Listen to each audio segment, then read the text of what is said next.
नमस्कार दोस्तों, आप सभी देख रहे हैं स्मार्ट स्टडी यूट्यूब चैनल। मेरा नाम है सुभाष राज। स्वागत है आप सभी साथियों का। देखिए साथियों, आज की इस क्लास में टॉप 50 जीके जीएस के बहुत ही महत्वपूर्ण प्रश्न करेंगे। ये प्रश्न आपके परीक्षाओं में 100% आपको देखने को मिलेंगे। आप किसी भी गवर्नमेंट एग्जाम की तैयारी कर रहे हैं साथियों, सभी एग्जाम्स के लिए महत्वपूर्ण होंगे, चाहे वो एमपी पुलिस हो, बिहार पुलिस हो, UP police, Delhi police, Rajasthan police, SSC, railway, कोई भी स्टेट लेवल की आप पुलिस की एग्ज़ाम की तैयारी कर रहे हो या स्टेट लेवल की सिविल सर्विसेज की तैयारी कर रहे हो, सभी एग्जाम्स के लिए बहुत ही ज़्यादा महत्वपूर्ण होंगे। तो देखिए, आज के क्लास का पहला क्वेश्चन है, निम्नलिखित में से किस सुल्तान ने बेरोजगारों को रोजगार दिया था? काफ़ी अच्छा क्वेश्चन है। तो देखिए, आपको याद रखना है इनमें से कौन सा सुल्तान है जिन्होंने बेरोजगारों को रोजगार दिया था। तो साथियों, फिरोज शाह तुगलक। दिल्ली सल्तनत आपने पढ़ा होगा, दिल्ली सल्तनत के शासक फिरोज शाह तुगलक ने। ऑप्शन नंबर सी राइट है। अगला है, बाबर ने प्रसिद्ध तुलुगामा नीति का प्रयोग सर्वप्रथम किस युद्ध में किया था? तो देखिए, बाबर को मुगल साम्राज्य का संस्थापक माना जाता है। 1526 ईस्वी में पानीपत का पहला लड़ाई हुआ था, जिसमें इब्राहिम लोदी को हराने के बाद बाबर ने मुगल साम्राज्य की स्थापना की थी। तो याद रखिए, पानीपत के प्रथम युद्ध में बाबर ने तुलुगामा नीति का प्रयोग करके इब्राहिम लोदी को हराया था। अगला क्वेश्चन है, उत्तरांचल में अशोक का एक शिलालेख कहाँ पर स्थित है? तो देखिए, उत्तरांचल यानी जिसको हम वर्तमान में उत्तराखंड के नाम से जानते हैं, जो कि भारत का एक राज्य है। ठीक है, तो उत्तरांचल या उत्तराखंड में अशोक का एक शिलालेख कहाँ पर स्थित है? तो साथियों, कालसी में। राइट है, ऑप्शन नंबर बी। अगला है, मुमताज महल का असली नाम क्या था? मुमताज महल जो कि शाहजहां की बेगम थी, और मुमताज महल का असली नाम था अर्जुमंद बानो बेगम। राइट है, ऑप्शन नंबर ए। दक्षिण भारत का वह संत कौन था जिसने अपना अधिकांश जीवन उत्तर भारत के वृंदावन में बिताया था? तो देखिए, राइट आंसर होगा निम्बार्क आचार्य। साथियों, ये दक्षिण भारत के वह संत थे जिन्होंने अपना अधिकांश जीवन उत्तर भारत के वृंदावन में बिताया था। तैमूरलंग के आक्रमण के बाद गंगा की घाटी में स्थापित होने वाला राज्य कौन सा था? देखिए, तैमूरलंग ने 1398 ईस्वी में भारत पर आक्रमण किया था, और इनके आक्रमण के बाद गंगा की घाटी में स्थापित होने वाला राज्य था जौनपुर। याद रखिए, ऑप्शन नंबर ए करेक्ट होगा, जौनपुर। ब्रिटिश नागरिकों को सर्वप्रथम किस वर्ष भारत में भूमि खरीदने एवं बसने की अनुमति मिली? तो देखिए, याद रखिएगा 1833 ईस्वी में। सबसे पहले 1833 में ब्रिटिश नागरिकों को भारत में भूमि खरीदने और बसने की अनुमति मिली थी। अगला क्वेश्चन है, अशोक के शिलालेखों को पढ़ने वाला प्रथम अंग्रेज कौन था? यानी अशोक के शिलालेखों को सबसे पहले किस अंग्रेज ने पढ़ा था? याद रखिएगा साथियों, जेम्स प्रिंसेप ने 1837 ईस्वी में। नेक्स्ट क्वेश्चन है, कालिदास द्वारा रचित मालविका अग्निमित्र नाटक का नायक कौन था? देखिए, कालिदास ने इस नाटक की रचना की है जिसका नाम है मालविका अग्निमित्र। ठीक है, इस नाटक के नायक कौन थे? तो याद रखिएगा, अग्निमित्र। करेक्ट है, ऑप्शन नंबर सी। प्रसिद्ध संगीतज्ञ तानसेन का मकबरा कहाँ स्थित है? तो साथियों देखिए, प्रसिद्ध संगीतज्ञ तानसेन का मकबरा यह मध्य प्रदेश के ग्वालियर में स्थित है। Option number B. गुप्त काल के सर्वाधिक लोकप्रिय देवता कौन थे? तो याद रखिएगा, गुप्त काल के सर्वाधिक लोकप्रिय देवता थे विष्णु जी। साथियों, विष्णु जी, भगवान विष्णु। Option number B. निम्नलिखित में से किस भाषा को लोकप्रिय बनाने में कवि चांडीदास का योगदान है? तो देखिए, इनमें से कौन सा वो भाषा है जिसको लोकप्रिय बनाने में कवि चंडीदास का महत्वपूर्ण योगदान है? तो याद रखिए, बंगाली भाषा को। ऑप्शन नंबर ए। कौन सा वेद अंशतः गद्य रूप में भी रचित है? तो देखिए, इनमें से वो कौन सा वेद है जो अंशतः गद्य रूप में भी रचित है? तो याद रखिएगा, यजुर्वेद। Option number B. अगला क्वेश्चन है, बौद्ध शिक्षा का केंद्र कौन सा था?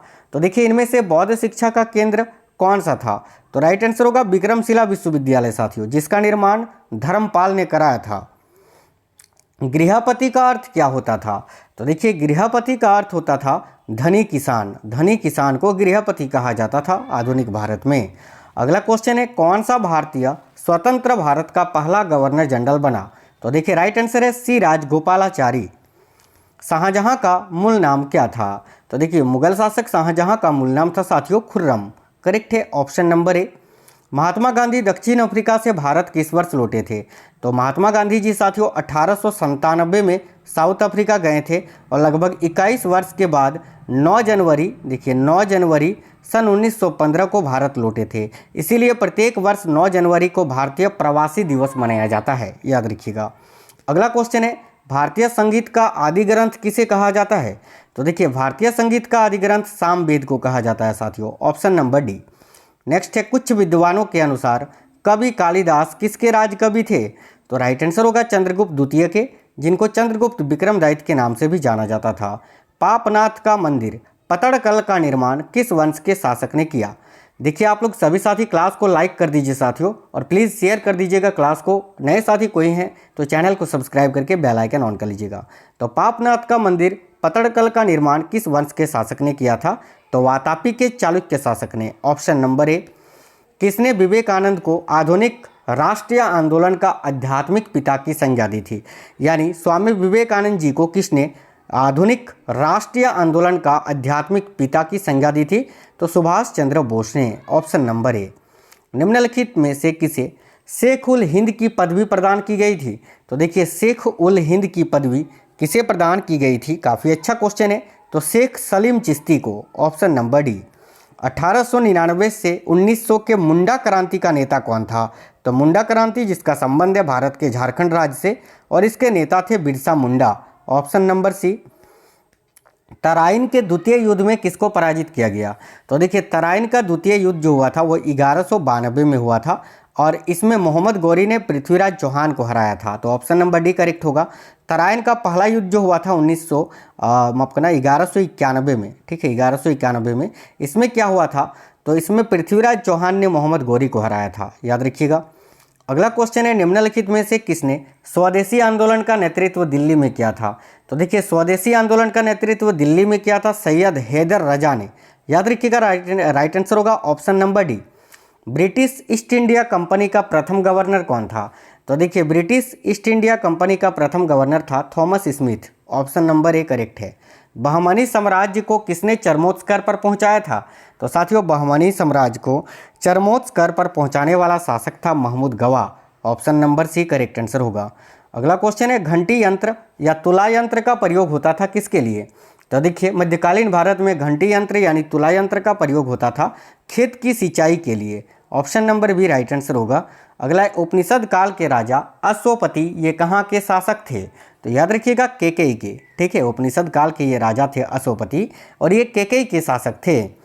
किस मराठा सरदार ने सेना का गठन यूरोपीय ढंग से किया था? बहुत ही अच्छा क्वेश्चन है, याद रखिएगा महादाजी सिंधिया ने, ऑप्शन नंबर ए। कृष्ण क्रांति का संबंध किससे है? तो देखिए कृष्ण क्रांति का संबंध किससे है, याद रखिएगा सभी, बहुत ही अच्छा क्वेश्चन है ये। तो राइट आंसर हो जाएगा साथियों ऑप्शन नंबर बी, खनिज तेल के उत्पादन से। निम्नलिखित में से भारत में विद्युत उत्पादन में किसका हिस्सा सर्वाधिक है? तो देखिए भारत में विद्युत उत्पादन में सर्वाधिक हिस्सा है ताप विद्युत का, option number B right answer होगा। सबसे अधिक ताप विद्युत उत्पादित होती है भारत में। भारत की कुल सिंचित भूमि का कितना हिस्सा नहरों द्वारा सिंचित है? तो देखिए भारत की कुल सिंचित भूमि का कितना हिस्सा नहरों के द्वारा सिंचित है? याद रखिएगा 36%, 36%, ऑप्शन नंबर ए। सार्वजनिक वितरण प्रणाली से संबंधित समिति कौन सी है? तो याद रखिएगा सार्वजनिक वितरण प्रणाली यानी देखिए राशन कार्ड के द्वारा जो अनाज वितरित किया जाता है सरकार के द्वारा, ये संबंधित है साथियों वेणुगोपाल समिति से, ऑप्शन नंबर सी। निम्नलिखित में से किस राज्य को अत्यधिक कुपोषण के कारण भारत का इथियोपिया कहा जाता है? तो भारत का इथियोपिया मध्य प्रदेश को कहा जाता है, ऑप्शन नंबर बी। अगला है, भारत में कागज उद्योग का प्रथम सफल कारखाना सन 1870 ईस्वी में निम्न में से किस स्थान पर लगाया गया था? तो राइट आंसर है बालीगंज में। भारत अपने कुल चाय उत्पादन का कितना हिस्सा निर्यात कर देता है? तो देखिए भारत जो है अपने कुल चाय उत्पादन का 20% हिस्सा निर्यात कर देता है, option number A. Karl Marx की पुस्तक दास कैपिटल कब प्रकाशित हुई थी? साथियों देखिए दास कैपिटल पुस्तक के रचनाकार कौन है? कार्ल मार्क्स, और यह पुस्तक 1867 ईस्वी में प्रकाशित हुई थी, याद रखिएगा option number C. Wealth of nations पुस्तक के लेखक कौन है? तो देखिए वेल्थ ऑफ नेशंस पुस्तक के लेखक कौन है? याद रखिएगा एडम स्मिथ, ऑप्शन नंबर ए। पेट्रो रसायन के उत्पादन का सबसे बड़ा केंद्र कहाँ पर स्थित है? तो राइट आंसर होगा जामनगर में, जामनगर जो कि गुजरात में स्थित है। नवरत्न स्टेट्स ये किससे संबंधित है? तो साथियों देखिए नवरत्न स्टेट्स ये सार्वजनिक कंपनी से संबंधित है, ऑप्शन नंबर सी। 1949 में गठित राष्ट्रीय आय समिति के अध्यक्ष कौन थे? तो 1949 में जो राष्ट्रीय आय समिति गठित की गई थी इसके अध्यक्ष थे साथियों PC Mahalanobis, option number B correct है। शिवाजी सर्वाधिक प्रभावित थे किससे? तो देखिए शिवाजी जो हैं ये सर्वाधिक प्रभावित थे जीजाबाई से। राइट है ऑप्शन नंबर सी। भारतीय संविधान के किस अनुच्छेद में भारतीय नागरिकों के मूल कर्तव्य शामिल हैं? तो देखिए भारतीय संविधान का जो अनुच्छेद 51 का क है, इसमें साथियों भारतीयों के लिए मूल कर्तव्यों को शामिल किया गया है। और मूल कर्तव्यों को कब शामिल किया गया था? तो 42वें संविधान संशोधन अधिनियम 1976 के द्वारा, याद रखिएगा। ठीक है, मूल कर्तव्यों की संख्या अगर देखें तो वर्तमान में 11 मूल कर्तव्य हैं। और याद रखिएगा साथियों, मूल कर्तव्य का सिद्धांत रूस के संविधान से लिया गया है और इसका प्रावधान संविधान के भाग 4 में स्थित है, भाग 4 का ए में। ठीक है, प्राचीन भारत में निम्न में से कौन सा विद्या अध्ययन का केंद्र नहीं था? तो प्राचीन भारत में इनमें से कौन सा एक विद्या अध्ययन का केंद्र नहीं था? तो तक्षशिला भी था, विक्रमशिला भी था, नालंदा विश्वविद्यालय भी था, लेकिन कौशाम्बी नहीं था। राइट होगा ऑप्शन नंबर डी, कौशाम्बी। राष्ट्रपति सर्वोच्च न्यायालय से संविधान के किस अनुच्छेद के अंतर्गत परामर्श ले सकता है? तो देखिए अनुच्छेद 143 अनुच्छेद 143 के अंतर्गत भारत के जो राष्ट्रपति होते हैं वो सर्वोच्च न्यायालय से परामर्श ले सकते हैं साथियों, याद रखिएगा। शिवाजी का राज्याभिषेक कहाँ हुआ था? तो देखिए शिवाजी का राज्याभिषेक साथियों रायगढ़ में हुआ था, याद रखिएगा। ऑप्शन नंबर ए राइट है, रायगढ़। बक्सर के युद्ध जो कि 1764 में हुआ था, अंग्रेजी सेना का नेतृत्व किसने किया था? तो देखिए करेक्ट आंसर क्या हो जाएगा? बक्सर के युद्ध जो कि 1764 में हुआ था साथियों, इसमें अंग्रेजी सेना का नेतृत्व किसने किया था? याद रखिएगा हेक्टर मुनरो ने। तो करेक्ट होगा ऑप्शन नंबर सी। अंतिम क्वेश्चन है, भारत में दार्शनिक मुद्रा प्रणाली कब शुरू की गई थी? तो देखिए भारत में दार्शनिक मुद्रा प्रणाली ये साथियों 1957 ईस्वी में शुरू की गई थी। ऑप्शन नंबर सी राइट होगा। साथियों बहुत ही इंपॉर्टेंट ये 50 क्वेश्चंस थे। आपको आज का क्लास कैसा लगा है जरूर कमेंट बॉक्स में बताइएगा। क्लास को लाइक और अपने सभी दोस्तों के साथ जरूर शेयर करिए। आप में से कोई भी साथी नए हैं चैनल को सब्सक्राइब करके बेल आइकन को ऑन कर लीजिएगा। मिलते हैं नेक्स्ट क्लास में, तब तक के लिए जय हिंद, वंदे मातरम।